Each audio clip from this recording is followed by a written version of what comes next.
আদি পিতা আদম যখন আল্লাহ বানাইছিল, ফেরেশতাকে মাটি আনতে হুকুম করিল।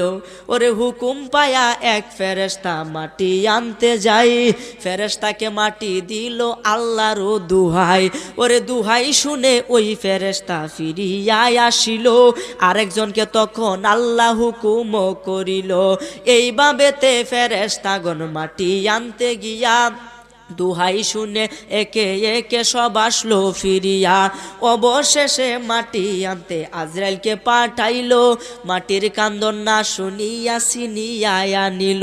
ওরে তখন হইতে আজরাইলকে রে আল্লাহ দিলেন জান কবজের ভার, পরকালে লইলি না খবর।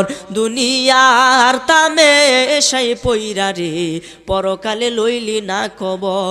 সেদিন কাহার নামটি ধারণ করে রে আল্লাহ হিসাব নিবে বর।